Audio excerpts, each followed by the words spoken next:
Um Lugar ao Sol.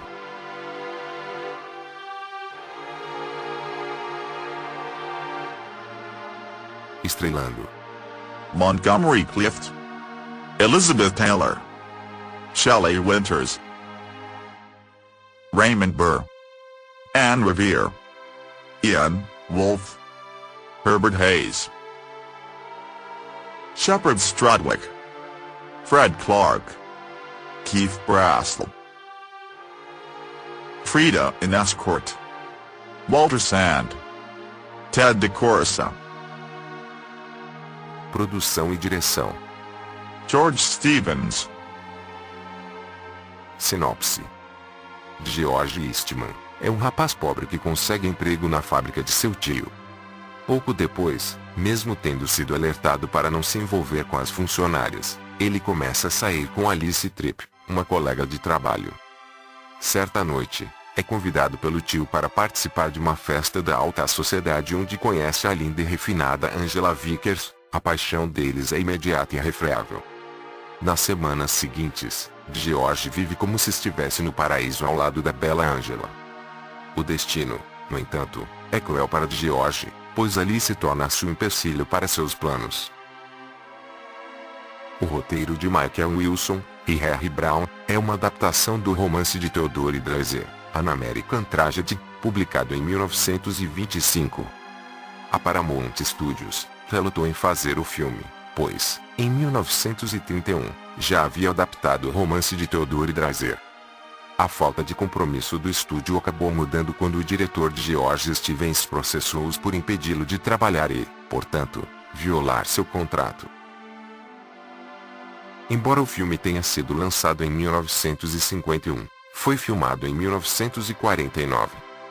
A Paramount havia lançado o drama Crepúsculo dos Deuses em 1950, e não queria que seus dois grandes filmes disputassem o prêmio Oscar de melhor filme no mesmo ano. Por isso, esperou até 1951 para lançar Um Lugar ao Sol. Isso agradou demais o diretor de George Stevens, que já era conhecido por seu perfeccionismo, assim ele teve tempo extra e tranquilidade para editar o filme.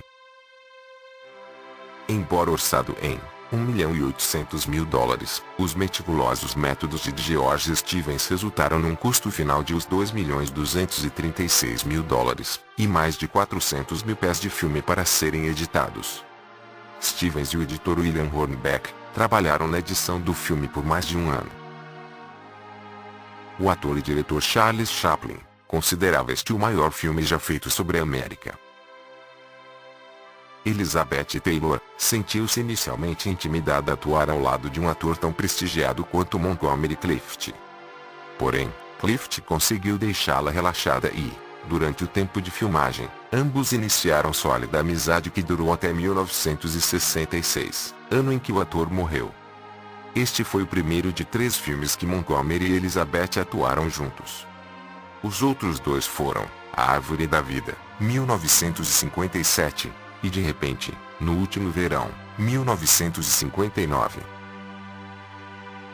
George Stevens fazia questão que o local de filmagem fosse o mais silencioso possível, para que os atores pudessem se concentrar e não se distrair. Até os técnicos tentavam mover equipamentos e luzes o mais silenciosamente possível.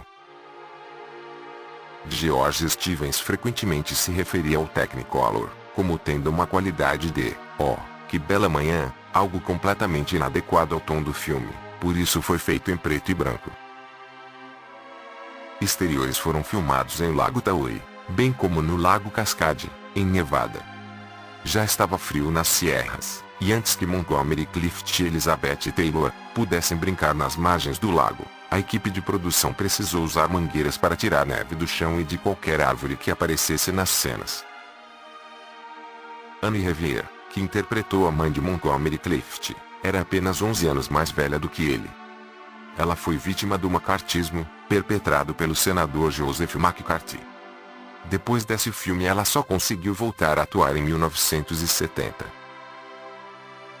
Shelley Winters disse que, por alguns anos, dirigiu conversíveis Cadillac brancos, semelhantes aos de Taylor, no filme, para compensar seus intensos sentimentos de inferioridade após fazer este filme.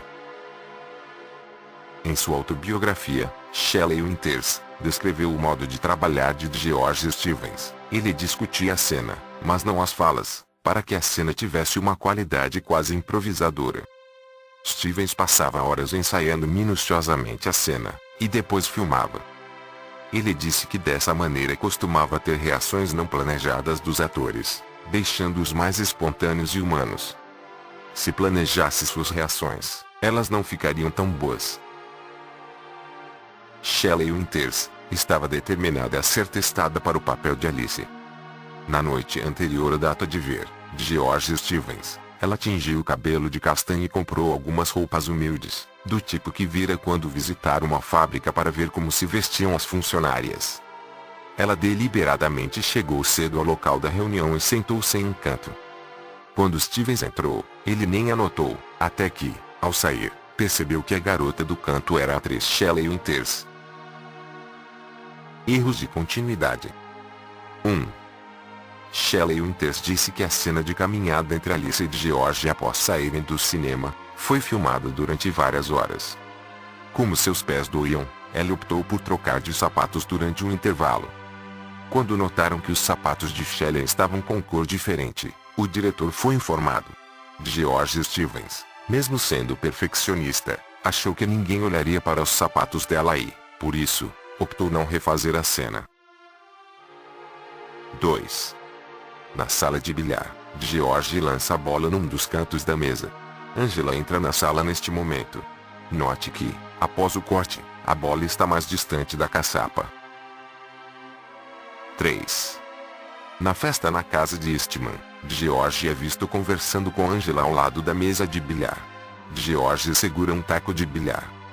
Sr. Eastman entra na sala de bilhar e, ao mesmo tempo, George se vira para cumprimentá-lo, só que agora está com sua mão direita no bolso da calça. O taco está na mesa. O cigarro, que ele segurava com a mão esquerda, sumiu. Quando o tio vai telefonar, George volta a segurar o cigarro, e depois o cigarro some de novo. 4. Na cena da sala de bilhar, vemos George ao telefone. Angela, ao lado dele, abre uma garrafa de champanhe. Após o corte, a garrafa parece fechada. 5. George Eastman sai do Lago Long com suas roupas e cabelos encharcados. Pouco depois, George é visto completamente seco ao encontrar escoteiros acampados. 6. Na casa de campo da família Vickers, vemos Anthony Vickers e George conversando. Anthony vira-se para seu lado esquerdo, lado em que está George. Mas ocorrem 3 close-ups do rosto do Sr. Vickers olhando para o lado oposto.